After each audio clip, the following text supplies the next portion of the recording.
오늘 여러분의 교회에 와서 함께 예배드리게 되어서 감사합니다.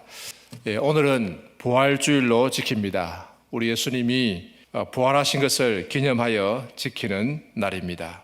예수님이 죽은 지 사흘 만에 다시 살아나셨다 하는 것은 참 대단한 사건입니다.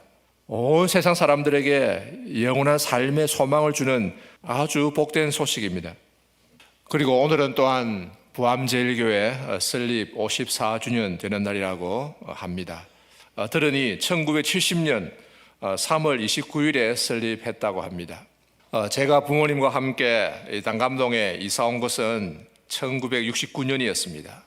중학교에 입학하면서 오게 되었는데 그때 저는 개성중학교까지 걸어서 다녔습니다. 그때 개성중학교는 단감 입구 굴다리에 있었지요. 버스를 탈 때도 있었는데 그때 좌석은 6원, 입석은 4원 했습니다. 그것도 아끼려고 걸어 다닐 때가 많았는데 지금 삼익 아파트 자리에는 미군 부대가 있었고 길에는 그 미군 집차 다찌가 많이 다녔습니다. 그리고 화성 레미안 아파트 자리에는 동양 고무가 있었고, 그리고 또 이 초읍 넘어가는 그 고개 좀 못 가서 조그만 동산이 있었는데 지금은 어디에 있는지 흔적도 없어졌더라고요. 참 그 놀기가 좋았습니다. 거기서 하천을 따라 내려가면서 단감시장이 있었고, 시장 끝에는 단감교회가 있었습니다. 지금 남도교회라 하더만요. 시장 위에 골목길에 거기에 좁은 골목길에 단감중앙교회가 세워졌는데 도만기 목사님이 전도사 시절에 1970년에 설립했다고 합니다. 도만기 목사님은 그 후에 1980년에 스페인에 선교사로 가셔서 활동하셨습니다. 그리고 그 후에 좀 지나서 1988년에 박종기 목사님이 오셔서 헌신적으로 봉사를 하셨는데 이 박 목사님은 저와 같이 신학교를 다녔습니다. 그분이 열심히 많아서 참 교회가 크게 부흥되었습니다. 그때 참 제 기억으로는 성가대가 참 은혜로웠다는 그런 기억이 있습니다. 물론 지금도 아주 참 좋습니다만 그 당시에는 또 다른 의미에서 좀 신령했다 할까, 그 은혜로웠습니다. 당시에는 모든 것이 다 은혜로웠습니다. 그리고 그때 교회당을 확장 개축했는데 도로가 뒤쪽으로 나면서 입구가 반대쪽으로 이제 생기게 되었습니다.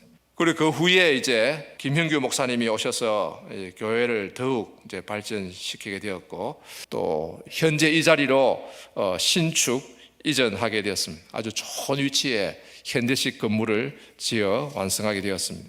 그리고 이제 2년 전에는 현재 강용찬 목사님이 부임하여 봉사를 하고 있는데, 우리 강 목사님은 참 겸손하시고 온유하시고 또 기도를 힘쓰니까 좋습니다. 이 기도를 힘쓰면 하나님이 역사하시고, 또 하나님이 역사하시면 사람의 생각을 뛰어넘는 놀라운 일을 이루실 수 있습니다.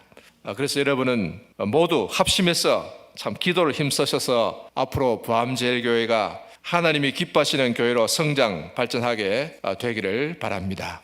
자, 오늘은 부활절인데 예수님의 부활은 어떤 것이며 또 오늘날 우리에게 어떤 의미가 있는지 간단하게 몇 가지를 살펴보겠습니다. 자, 첫째로 예수님의 부활은 육체의 부활입니다. 육체의 부활, 몸의 부활입니다. 오늘 이거 본문 34절에 보면은 말하기를 주께서 과연 살아나시고 시몬에게 보이셨다 하는지라. 주께서 과연 살아나셨다, 정말로 살아나셨다, 진짜로 살아나셨다. 이것은 육체가 부활했다는 말입니다. 여러분, 예수님의 부활은 가짜가 아닙니다. 뭐 정신적인 영적인 부활이 아니고 실제로 육체가 다시 살아난 것입니다. 무슨 말입니까? 예수님은 십자가에 못 박히셔서 죽으셨습니다. 죄도 없으신데 시기를 받아서 십자가에 못 박혀 죽으셨는데, 그때 로마 군인이 창으로 예수님의 허리를 찌르니 허리에서 물과 피가 나왔다고 합니다. 이거는 이제 완전히 죽어서 피가 엉겨서 물이 따로 나왔다 하는 것입니다. 진짜로 죽었다 하는 것을 말합니다. 그래서 아리마대 요셉과 니고데모가 와서 그 빌라도에게 허락을 받아서 시신을 이제 십자가에 내려서 세마포로 사서 그 피 바위에 판 무덤에 넣었습니다. 그리고는 입구를 큰 돌로 막았습니다. 이 짐승이 와서 먹으면 안 되니까, 또 사람들 훔쳐가면 안 되니까 큰 돌을 입구에다가 두어서 막았습니다. 그래서 그날 밤이 지나고 다음날 토요일 안식일은 가만히 쉬고, 그리고 그 다음날 주일 새벽이 되자 예수님이 일찍이 일어나셨습니다. 부활하셨습니다. 죽었던 몸이 다시 살아나서 일어나서 무덤 밖으로 나오셨는데, 그때 무덤을 찾아갔던 마리아와 여자들에게 나타나셨습니다. 그리고 말씀을 나누셨습니다. 그리고는 또 시몬 베드로에게 나타나셨다고 합니다. 그런데 예수님은 실제로 죽었던 몸이 다시 살아나셨다 하는 것을 알 수가 있습니다. 육체가 부활하신 것입니다. 우리가 사도신경 고백할 때도 몸의 부활과 영생을 믿습니다. 몸의 부활을 믿는 거예요. 이 육체의 부활은 오늘날 우리에게 큰 희망과 소망을 줍니다. 왜냐하면은 사람은 다 나이가 들면은 늙고 또 병들고 그러다가 마침내 죽습니다.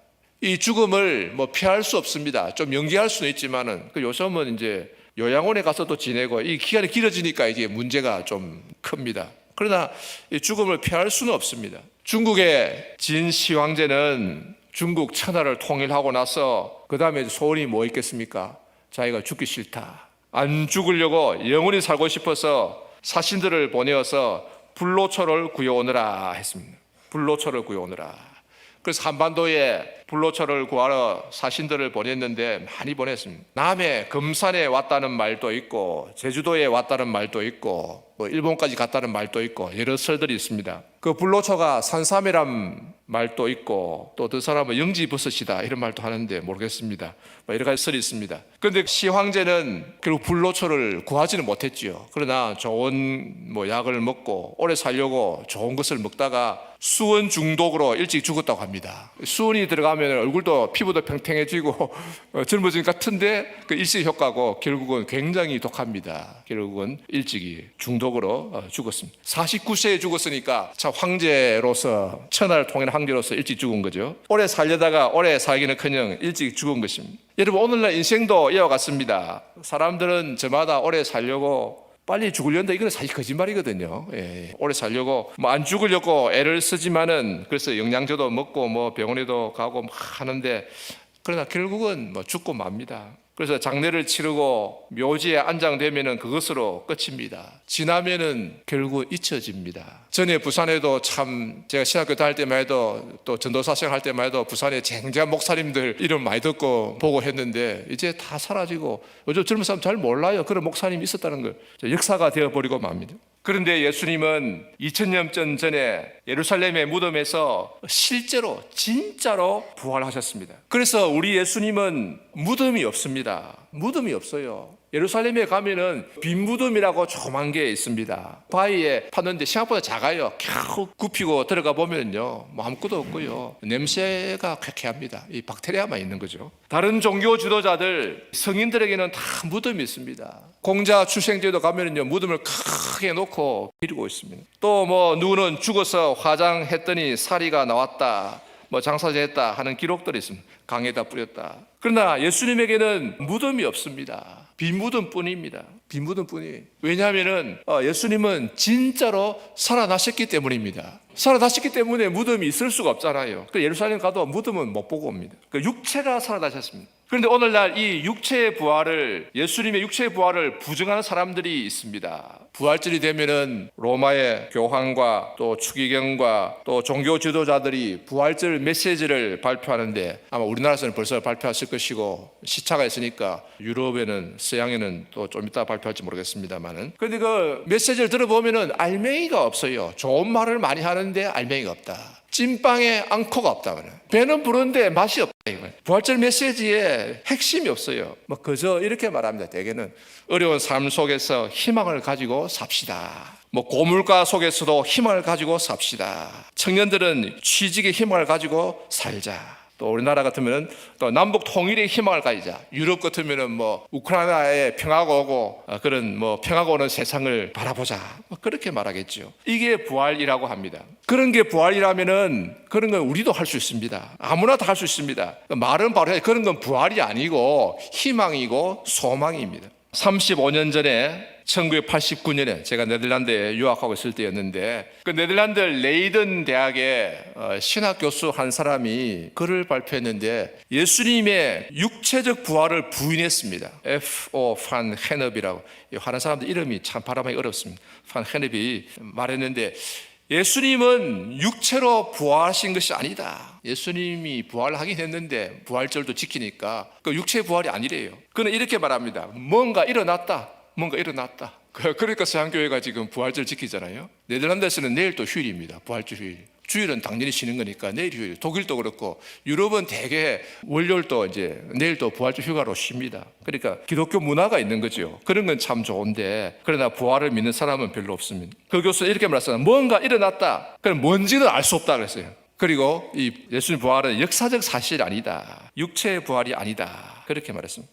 그러자 교단 안에서 논란이 되고 문제가 되자 조사위원회를 구성해서 그 교수를 불러서 조사했습니다. 물으니까 그거는 이렇게 대답했어요. 나는 예수님 부활을 믿는다. 자기 나름대로 믿는다는 거죠. 나는 예수님의 부활을 부인한 게 아니고 그 영적 성격을 강조하려고 했을 따릅니다. 자기는 영적인 부활을 믿는 거고 영적 의미를 믿는 거지 육체의 부활은 안 믿는다 말이에요. 육체의 부활 이런 건 있을 수 없다. 이 과학적 사고로 있을 수 없다 이렇게 생각한 거예요. 자, 그렇게 말하자 말을 살 돌려서 부드럽게 말하니까 조사위원회가 막 그런 문제 없다 해서 무마하고 종결했습니다. 그 교수나 조사위원회나 둘 다 문제 있는 거죠. 그들 다 사실상 부활을 믿지 않는 것입니다. 더 가관인 것은 바로 그 해에 레이든 대학의 신학 교수 5명하고 암스테르담 대학의 신학 교수 1명이 글을 써서 모아서 책을 펴냈는데, 그 책에 보면은 그 중에 5명은 예수님의 육체 부활을 부인했습니다. 6명 중 5명이 예수님의 육체 부활을 안 믿어요. 말은 좋게 하는데 안 믿어요.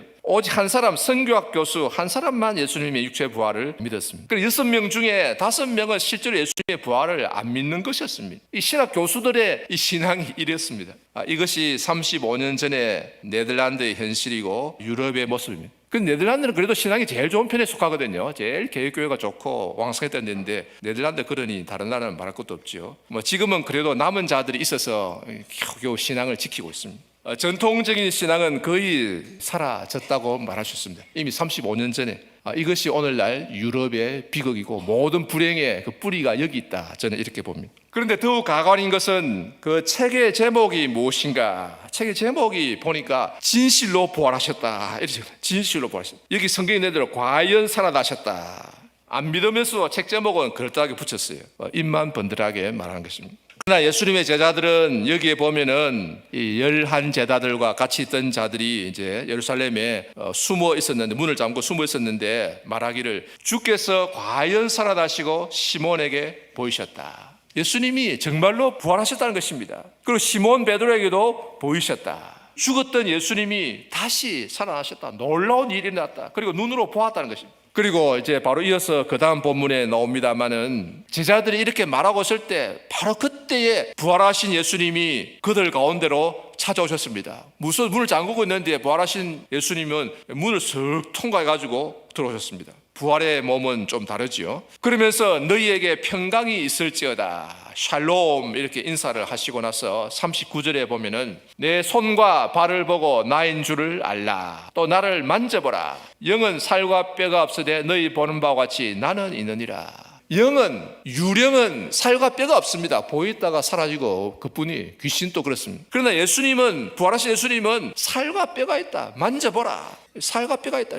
사랑하는 우리 성도 여러분, 우리 예수님은 정말로 부활하셨습니다. 죽었던 육체가 다시 살아나셨습니다. 그러니까 이것은 이적이고 세상 최고의 이적이고 하나님의 능력입니다. 그렇기 때문에 오늘날 우리도 육체로 다시 살아날 줄로 믿습니다. 우리 육체가 지금은 병들고 또 죽어서 썩어서 없어진다 할지라도 마지막 날에는 예수님 재림하실 때는 우리 죽었던 육체도 다시 살아나서 영원토록 병들지 아니하고 썩지 아니하는 영광스러운 몸을 입게 될 줄로 믿습니다. 이것이 우리가 예수님의 부활을 기뻐하고 우리가 부활절을 지키는 이유입니다.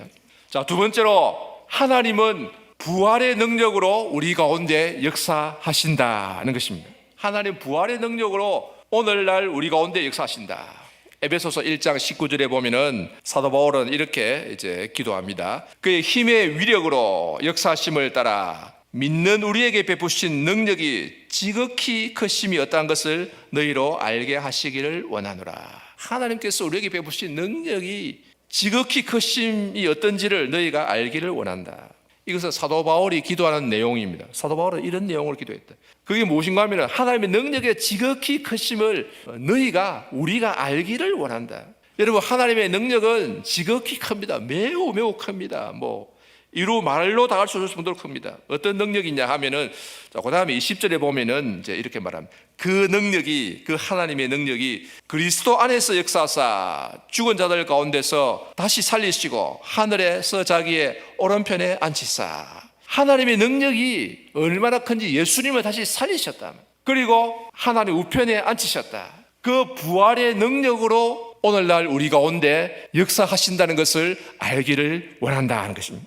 여러분, 우리 하나님은 전능하신 하나님이십니다. 천지를 창조하신 하나님입니다. 우리는 철학자들의 신을 믿는 게 아니고요, 천지를 창조하신, 하늘과 땅을 창조하시고 다스리시는 하나님을 믿습니다. 그리고 또 무엇보다도 예수님을 죽은 자들 가운데서 살리신 하나님을 믿습니다.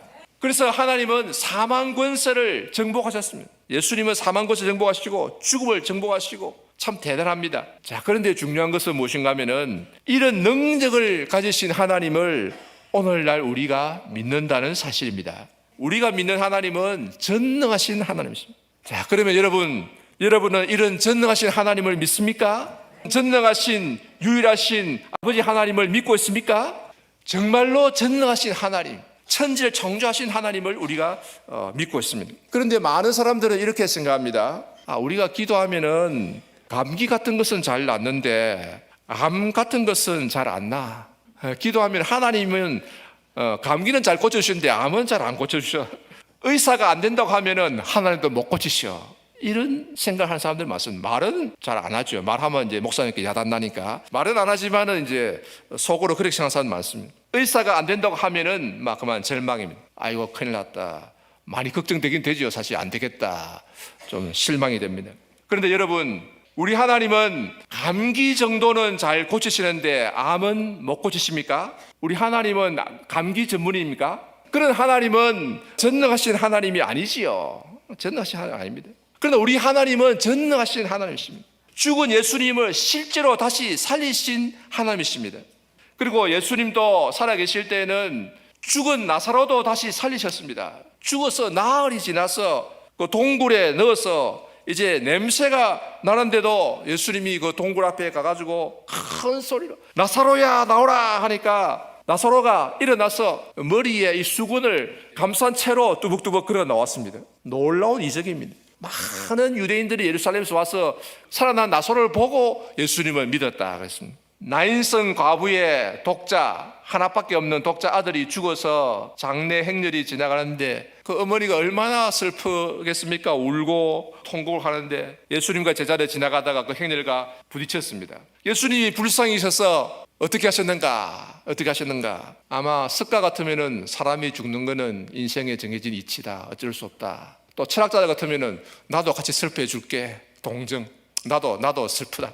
그게 인간입니다. 그래서 예수님은 그렇게 하지 않았습니다. 말없이 다가서 관에다가 손을 대시고 그 죽어서 누워있는 청년을 향해서 말했습니다. 청년아, 내가 네게 말하노니 일어나라. 그러자 죽었던 청년이 벌떡 일어나서 앉아서 예수님과 말을 했다고 합니다. 여러분, 이것이 우리 예수님의 능력이고 하나님의 능력입니다. 우리는 말만 하는 그런 철학자들 신을 믿는 게 아니고 천지를 창조하신 하나님, 예수님을 죽은 자 가운데 다시 살리신 하나님을 믿고 있습니다. 그런데 우리 하나님은 중요한 것은 그런 부활의 능력으로 오늘날 우리 가운데 역사하신다는 사실입니다. 그런데 문제는 그것이 우리의 이 구하는 바가 하나님의 뜻에 맞는가 맞지 않는가 하는 것입니다. 하나님이 원하셔야 되거든요. 하나님이 원하셔야 일어나는데 하나님이 원하시는가 원하시지 않는가, 이것이 문제입니다. 요한 1서 5장 14절에 보면은 사도 요한은 이렇게 말합니다. 그를 향하여 우리의 가진 바 담대한 것이 이것이니 그의 뜻대로 우리가 무엇을 구하면 들으심이라. 우리가 기도할 때 하나님 뜻대로, 하나님 뜻에 맞게 기도해야 됩니다. 내가 원하는 대로 기도한다 다 들어주시는 게 아니고요, 하나님이 기뻐하셔야 됩니다.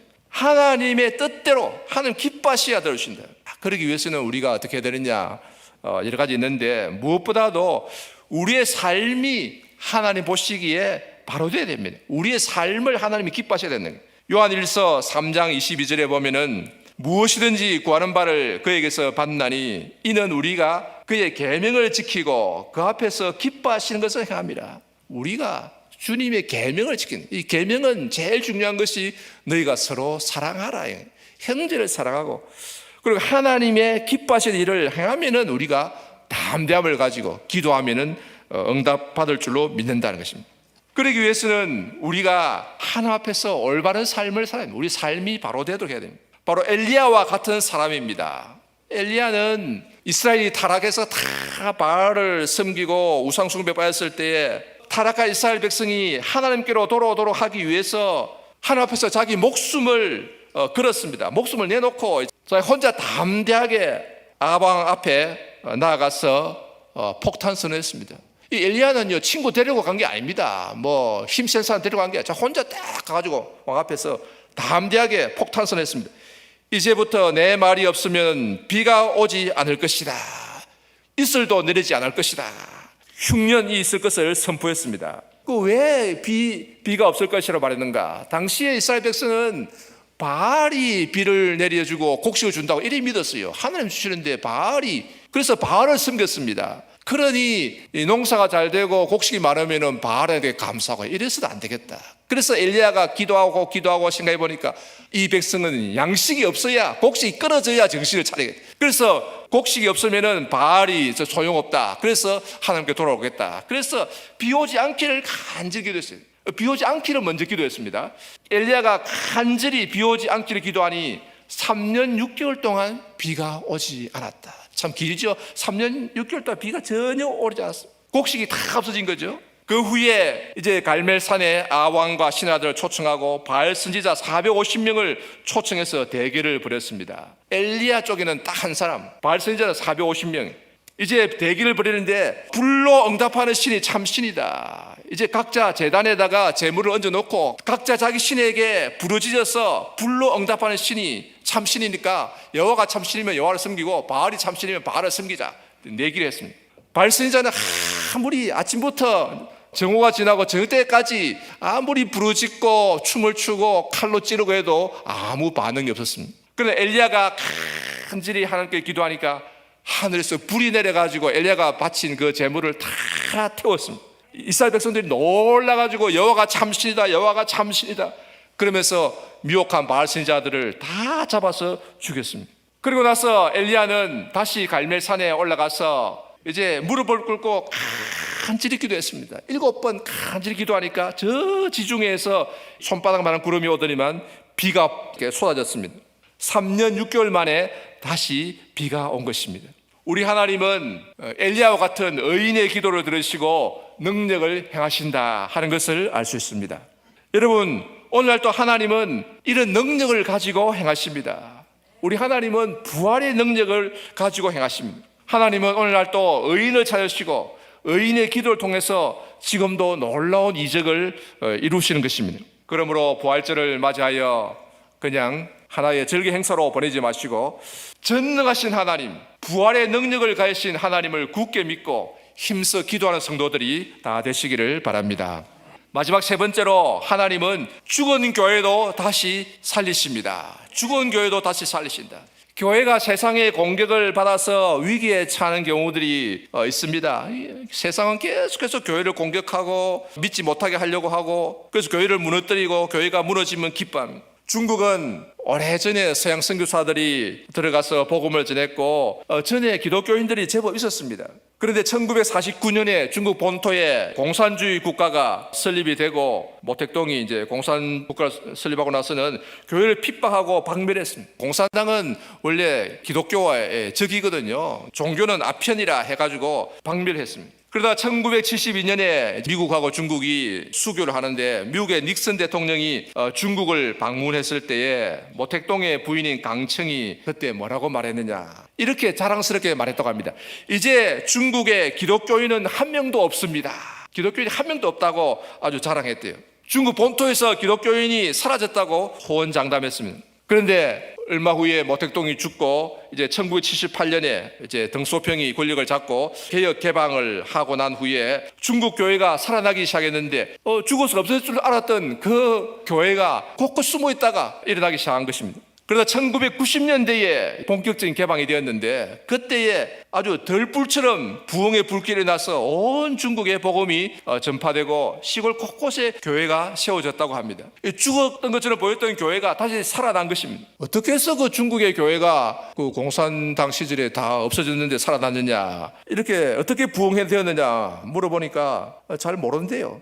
전에 어떤 중국에 있는 조선족 이제 사람에게 물어보니 자기들도 모른대요. 그런데 1993년, 94년에 전국의 시골 곳곳마다 교회가 세워지고 사람들이 교회로 몰려오는데 막 교회로 몰려 대부흥이 일어났습니다. 그러니까 예배를 인도할 교육자가 없어서 그냥 못 배운 아줌마들이, 초등학교도 제대로 못 다니는 아줌마들이 막 예배를 인도하고 교회를 인도했다고 합니다. 그러니까 뭐 그 사람들이 물어보면 사실 잘 몰라요. 로마가 뭔지, 카이사르가 뭔지, 클레오파트라가 뭔지 뭐 아무것도 몰라요. 공산당들은 서양 역사를 안 가르쳤거든요. 그런데도 놀라운 부흥이 있었다는 거예요. 그래서 그 사람들이 몇 년 지나니까 안 되겠다, 이래서는 안 되겠다, 뭐 알고 가르쳐야지. 그래서 한국에서 와서 우리를 좀 가르쳐 주시오. 한국 교회에다가 SOS 신호를 보냈습니다. 그래서 한국 교회 목사님들이 많이 가서 지도자 교육을 하고 선교사 갔는데 그때가 아마 여행 자유화가 되어서 한국 사람이 중국에 마음대로 들어갈 수 있는 그런 때여서 또 그렇습니다. 그래서 어떻게 해서 그렇게 갑자기 부흥했느냐 물으면은 그냥 성령의 역사다 그럽니다. 성령의 바람이 온 중국 땅에 불었다고 말합니다. 요한계시록 11장에 보면은 이제 두 증인이 나오는데, 요한이 환상 중에 보니까 두 증인이 나오는데, 두 증인이 복음을 전하다가 이제 죽임을 당해서 그 시체가 길거리에 버림받는다. 장사도 지내지 못하도록 세상 사람들이 조롱을 하고 또 즐거워했다 그럽니다. 자, 이것이 무엇이냐? 여기서 두 증인은 뭐 이단 단체들이 말한 것처럼 뭐 이단의 교주가 아니고요. 이단 교주들은 자기가 두 증인 중에 하나다 그러고, 그런데 그게 아니고 두 증인은 교회를 의미합니다. 교회는 복음을 전하는 증인이거든요. 둘은 이 증거의 수입니다. 그 두 증인은 복음을 전한 교회를 상징하는데, 두 증인이 복음을 전하니 악한 세상이 미워해서 그 교회를 핍박하고 죽인다는 것입니다. 그래서 그 시체가 길거리에 버려진다. 그리고 장사를 지내지 못하게 한다. 이것은 교회가, 세상이 교회를 심히 조롱한다 하는 것을 말합니다. 그런데 무슨 일이 일어나느냐? 계시록 11장 11절에 보면은 3일 반 후에 하나님께로부터 생기가 그들 속에 들어가매 그들이 발로 일어서니 구경하는 자들이 크게 두려워하더라. 어떻게 죽었던 시체가 일어났냐? 무엇이 들어갔다고 했습니까? 생기가, 하나님께로부터 생기가 들어갔다. 생기. 이 원어로 보니까 생명의 영 이렇게 돼요. 생명의 영. 그 성령입니다. 하나님의 영, 성령이 들어가니까 죽었던 시체가 다시 살아났다. 그래서 이것은 죽은 것처럼 보였던 교회가 다시 일어나서 부흥한다 하는 것을 말합니다. 성령의 역사로 말미암아 죽었던 교회도 다시 살아납니다. 에스겔서 37장에 보면은 에스겔 선지자가 이제 환상 중에 보니까 꼴짝에 뼈들이 한데 마른 뼈들이 합니다. 이거 죽은 사람들의 뼈들이, 이거 이제 영적으로 말하면 이게 세상의 사람들이 다 영혼들이 죽었다, 살았다 하지만 사실은 죽었다. 마른 뼈들이 가득한데, 그런데 이 뼈들이 살아나는데 어떻게 살아나느냐? 에스겔 37장 5절에 보면은 주 여호와께서 이 뼈들에게 이같이 말씀하시기를, 내가 생기를 너희에게 들어가게 하리니 너희가 살아나리라. 무엇이 들어간다고요? 생기. 생기는 이 히브리어로는 이제 영인인데, 그런데 이게 헬라어로 번역한 70인역에 보니까 이거 어떻게 번역했는가? 생명의 영으로 번역했더라고요. 생명의 영. 바로 생기입니다. 계시록 11장 11절에 생기와 똑같이 번역했어요. 그러니까 생기, 생명의 영, 곧 성령이 들어가면은 죽었던 자도 일어난다 하는 것입니다. 이와 마찬가지로 오늘날의 교회도 아무리 죽은 것처럼 보이는 교회라 할지라도 성령이 역사하면은 살아납니다. 하나님의 영, 생기가 들어가면은 다시 살아납니다. 스가랴 4장 6절에 이는 힘으로도 되지 아니하고 능력으로도 되지 아니하고 오직 나의 영으로 되느니라 했습니다. 성령이 역사하셔야 살아납니다. 따라서 오늘날 교회가 살아나고 일어서서 움직이려면은 하나님의 영, 생기가 역사해야 됩니다. 생기가 들어가면은 마른 뼈들도 살아나고 죽었던 시체들도 일어납니다. 곧 성령의 역사로 말미암아 생명의 역사, 능력의 역사가 일어난다 하는 것을 말합니다. 이를 위해서 우리는 기도해야 하겠습니다. 우리가 무엇을 위해서 어떻게 기도해야 되겠습니까? 성령의 바람이 우리 가운데 불도록 기도해야 되겠습니다. 하나님의 바람이 우리 가운데 강하게 불어서 마른 뼈들도 살아나고 죽었던 영혼들이 살아나고 생명의 역사, 부흥의 역사가 이 가운데 있도록 기도해야 하겠습니다. 사랑하는 우리 성도 여러분, 하나님은 오늘날도 살아서 역사하십니다. 옛날에 죽었던 예수님을 다시 살아나게 하신 하나님은 오늘도 여전히 살아계십니다. 하나님은 늙지 않습니다. 하나님은 병들지 않습니다. 우리가 늙고 병들지 하나님은 그대로입니다. 그때와 마찬가지로 오늘날에도 하나님은 해가 떠오르게 하시고 달이 비치게 하시고 별이 빛나게 하십니다. 하나님은 조금도 쉬하지 아니하시고 지치지 아니하시고 그때나 지금이나 똑같이 전능하신 능력으로 온 세상을 다스리시고 우리 인생을 주관하십니다. 이 살아계신 하나님, 변치 않으시는 하나님, 전능하신 하나님을 우리가 굳게 믿고 기도하며 나가는 성도들이 다 되시기를 바랍니다. 그래서 여러분의 삶이 하나님의 영으로 말미암아 새로워지고 희망차게 되며 여러분의 교회가 일어서서 크게 발전하게 되기를 바랍니다. 하나님의 생기가, 성령의 바람이 이곳 단감동과 보암동에 크게 불어서 하나님의 기뻐하신 뜻이 이루어지기를 소망합니다. 이를 위해 기도하며 수고하는 여러분이 다 되시기를 바랍니다. 아멘. 기도드리겠습니다.